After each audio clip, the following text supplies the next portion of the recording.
11:09 on the Mark Arum Show, and in the last, 90 seconds, I went from the best athlete in the room to number two. Joining us live, former Atlanta United goalie Brad Guzan. Brad, good morning. How are you, my friend? Good morning. Doing well. Thank you for having me. You probably don't remember the first time you and I met. It was actually back at Costco a couple of years ago.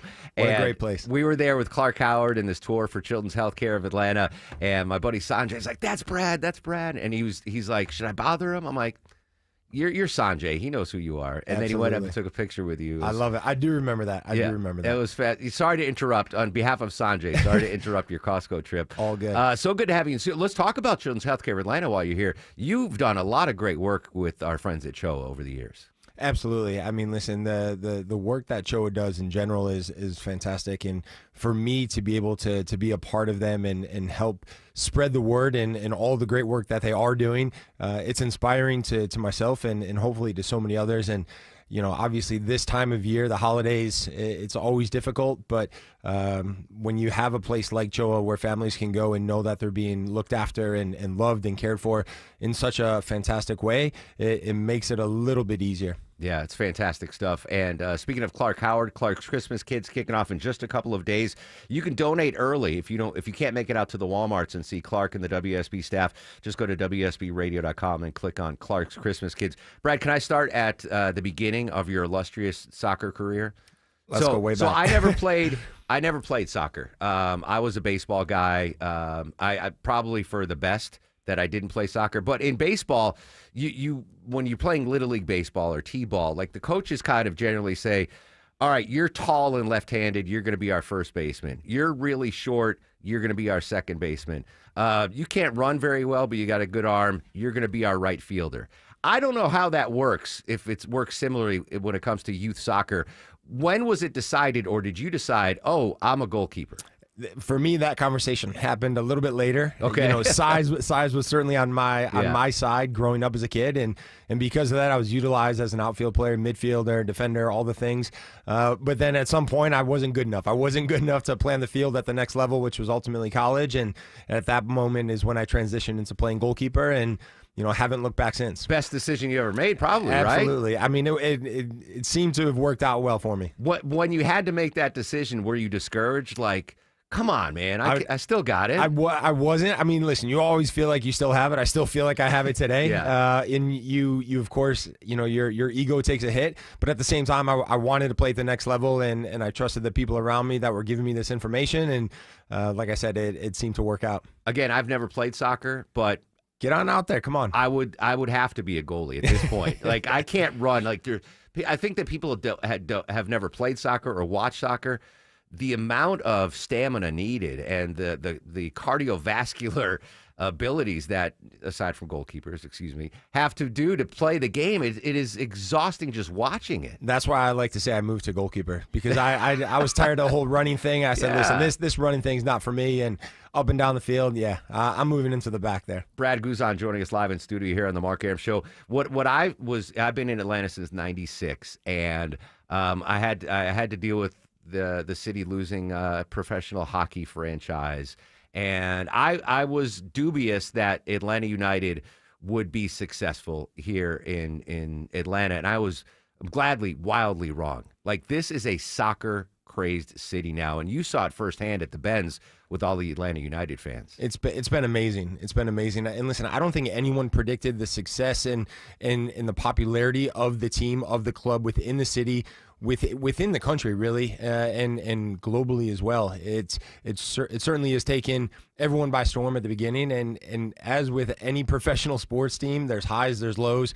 We've experienced both, right? We've had the success early on, we've had the lows, and we certainly want to get back to that success and the smiles on our fans' faces coming into the Benz, because you're right. It is a soccer city, and we've grown. The sport has grown so much here in Atlanta, and so to be able to get back to those winning ways, it's so important. Now, I've been to World Series games at Turner Field, Truist Park.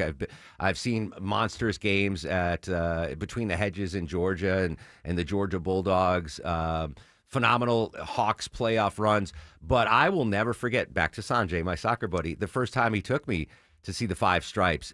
what an amazing experience that was. It really blew me away and exceeded all my sports expectations. Yeah, I mean, listen, the atmosphere is phenomenal, and I spoke earlier of the lows, right, that we've experienced as a team and It as a club. happens. It does, right? But even during those difficult moments, the fans, the supporters still come out. They turn out in huge numbers, and they let their voices be heard, and they've taken a real ownership of the team, of the club, and I think when you have that, that's when you start to have the sincerity and the passion and the drive coming from outside into the club, right? And of course you have that as players, you have that as a club on the inside, but when you have that buy-in from everyone around you within the city, it becomes so huge moving forward. And the Benz itself is such a great venue. Unbelievable. You know, I'd watch a cornhole championship if it was held at Mercedes-Benz Stadium. So combined with the success of Atlanta United, the amazing venue of Mercedes-Benz Stadium, I'm assuming those two things helped Atlanta secure World Cup. Let's start talking about qualifying the U.S. men's team. Yeah, listen, I mean, the event itself, right? The World Cup is such a huge event, and to be able to now play host to 8 games here at the Benz, one, the atmosphere, as we mentioned, with Atlanta United is monstrous. It's going to be magnified 10 times, 20 times. It's going to be huge. And I've heard people describe it as 8 Super Bowls back to back to back to back. And that's really what it's going to be like. The watch parties, the excitement, the passion, the influx of fans into our city to be able to experience Atlanta, not only for what the Benz has to offer, but the city itself, the state of Georgia. It's going to be huge. Yeah. And so the U.S., right, now they've recognized that Atlanta is this soccer capital of the United States. U.S. Soccer's now, they've got their home base down the street. Yeah. And so it's a melting of all the perfect worlds of U.S. soccer with the national team. We've got Atlanta United, and now the World Cup is going to be here, and so it's going to be amazing. I have no doubt Atlanta is going to exceed expectations as a host. What kind of expectations should we set for the men's national team going into this World Cup? Yeah, I mean, listen, that's the $1 million question. Everyone wants to know, what is the team going to do? How are they going to do? And listen, when the whistle blows for a World Cup, when you're a host country of a World Cup, everything goes out the window. You've got an entire nation behind you. They're going to feel their voices of the fans and the supporters and just everyone getting behind them, and that's going to give them that little bit extra to go out there and perform at the highest level. And listen, I want to believe that we're going to be winning and lifting the trophy, but certainly that is the ultimate goal. And who says we can't? So why not go out there and give everybody within this country a reason to believe? How many people have hit you up for tickets already for Listen, the World Cup? I'm on the waiting list through FIFA. Just We like all are. I know. We're all there, Yeah, right? And so don't text Brad looking for tickets. Correct. And if you've got some, listen, feel free. Drop me a line. One final question, since I have a soccer expert in studio. Every time I get asked to do a speech at a career day at an elementary school, and I open up to questions, and just to show how involved the youth of Atlanta are in the soccer community, the first question, inevitably, 10 out of 10 times I get from grade schoolers are, Ronaldo or Messi? I love it. So, and that puts pressure on me because I know I don't know how to correctly answer that. Is there a correct answer? I don't know if there's a correct answer, and I'm going to be very political this morning, and I'm going to say, listen, I think they're each very well-rounded in their own ways and how they make their teams better. Yeah. Listen, for someone that obviously has gone up against Messi numerous times with Atlanta United, has seen him up close and personal. I think what he does on the field is unbelievable, and so I would give the edge to Messi. That's better than my answer. I always go Pele. Yeah, I love it, and then you probably get a few eyebrows saying, like, "Wait, what's going on here?" Yeah, exactly. But no, that for me is probably the one that takes the cake. Brad, you are the official soccer ambassador of Atlanta. We love having you in studio. Hopefully we can pick your brain the closer we get to the World Cup and the amazing international experience is going to be here. Folks want to find you on social media. Where can we hit you up? Instagram, Guzan. Guzan. Right. Easy. Did someone already steal Brad Guzan? I mean, I don't know. This is way back when. This is not social media is not my forte, So, but no, the last thing I'll leave you guys with is, come on out to the Benz in March. Check out the U.S. soccer games. We got 2 friendlies against Belgium and Portugal. Potentially get to see your boy Ronaldo. Oh, nice. And so, come on out.